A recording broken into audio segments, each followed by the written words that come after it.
जय श्री कृष्ण। स्वागत है आप सभी का मेरे YouTube चैनल पर। मैं हरिओम शर्मा आज आपको भादों मास के महत्व के बारे में जानकारी दूंगा।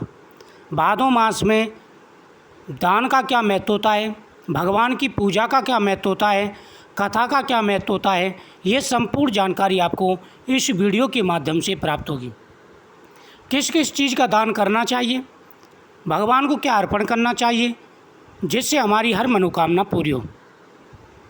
भादों माह को मुक्ति का मास भी कहा जाता है, यानी इंसान के जाने अनजाने में किए गए सारे पापों का नाश हो जाता है।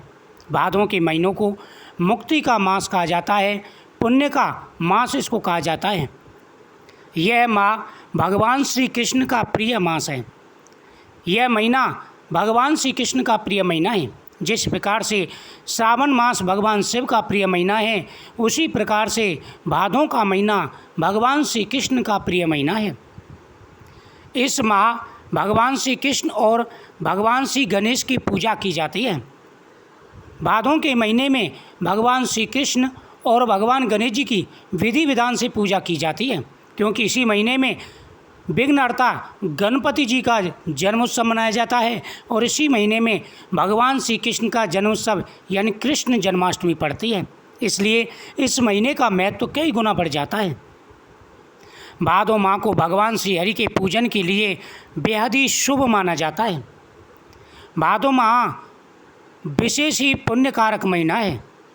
इस माह भगवान श्री कृष्ण और भगवान गणेश जी का आशीर्वाद प्राप्त होता है। भादों माह को भगवान श्री हरि के पूजन के लिए अति उत्तम माना गया है। इस माह में पवित्रता को देखते हुए इसे प्रायश्चित माह भी कहा जाता है। इस माह से जुड़ी कई धार्मिक मान्यताएं हैं। भाद्रपद मास में पवित्र मन से व्रत, उपवास और साधना करने से पूर्व जन्मों में किए गए पाप दूर हो जाते हैं। इस महीने में भगवान श्री कृष्ण की पूजा करने से पूर्व जन्म में किए गए सारे पापों का नाश हो जाता है। मन, क्रम और वचन से किए गए सारे पाप नष्ट हो जाते हैं। हर प्रकार का सुख और वैभव प्राप्त होता है। जीवन पर्यंत भगवान कृष्ण की कृपा बनी रहती है। इस महीने में भगवान श्री कृष्ण की पूजा करने पर संतान सुख की प्राप्ति होती है। इस माह में दान पुण्य से विशेष लाभ मिलता है। इस महीने में किए गए प्रत्येक पूजा से विशेष लाभ मिलता है, लेकिन इस महीने में दान पुण्य का भी विशेष महत्व है। प्रत्येक मनोकामना के लिए व्यक्ति को दान करना चाहिए। इस माह में किए गए दान से कई गुना फल प्राप्त होता है। इसे चतुर्थ मास के 4 पवित्र महीने में दूसरा माह माना गया है। इस माह को भद्र परिणाम देने वाला बताया गया है। यह माह त्योहारों से भरा हुआ है। इस माह गणेश चतुर्थी, जन्माष्टमी जैसे पर्व मनाए जाते हैं। इस माह मंगलिक कार्य नहीं किए जाते। यह महीना बेहद ही पवित्र महीना है।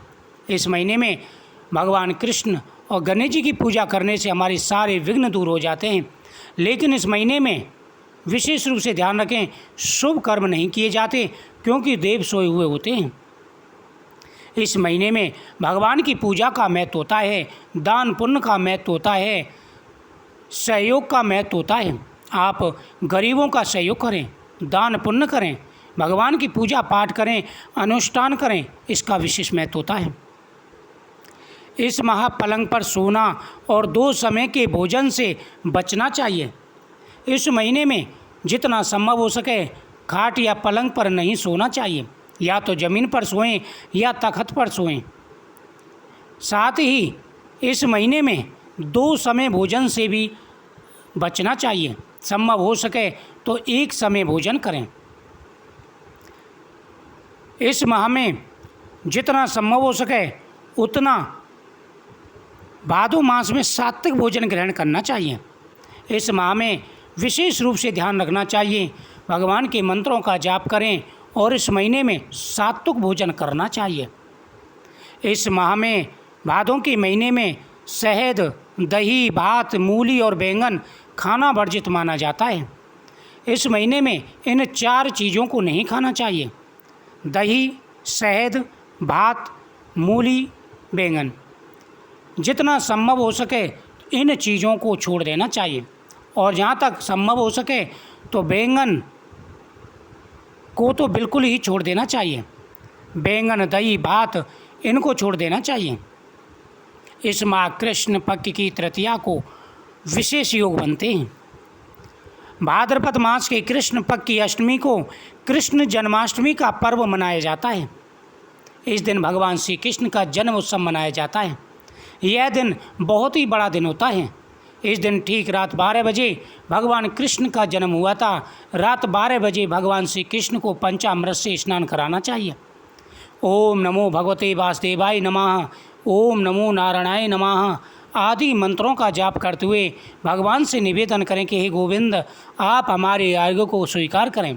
इस प्रकार से भगवान को अर्घ्य दें, स्नान कराएं। सुंदर पालने पर भगवान को बैठाना चाहिए। इस दिन अपने हाथ से पालने का निर्माण करना चाहिए। साथ ही पालने पर सुंदर सजावट करनी चाहिए।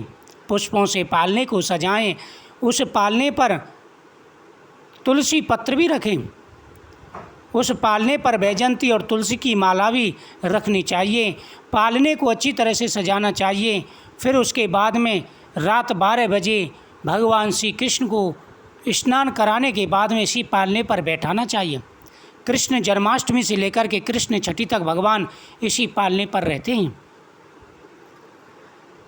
भाद्रपद माह में कृष्ण पक्ष एकादशी को भगवान श्री हरि विष्णु की कृपा दिलाने वाली अजय एकादशी आती है।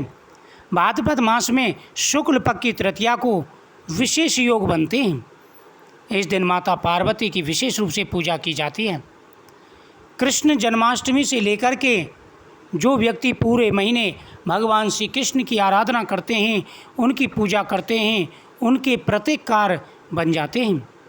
इस महीने में किए गए दान पुण्य का विशेष महत्व होता है। शास्त्रों में इस महीने में कहा है कि व्यक्ति को अन्न दान करना चाहिए। अन्न दान करने से हमारे सभी मनोरथ पूरे हो जाते हैं।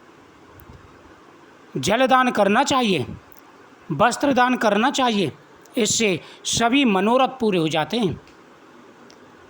इस महीने में अनुष्ठान भी करना चाहिए। जितना संभव हो सके उतना दान पुण्य करें, इससे भगवान विष्णु की कृपा बनी रहती है।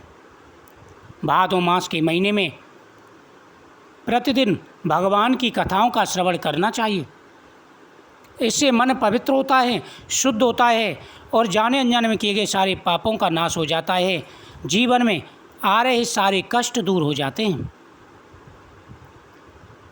मुझे उम्मीद है आपको ये जानकारी अच्छी लगी होगी। वीडियो को शेयर करें, चैनल को सब्सक्राइब करें और प्रतिदिन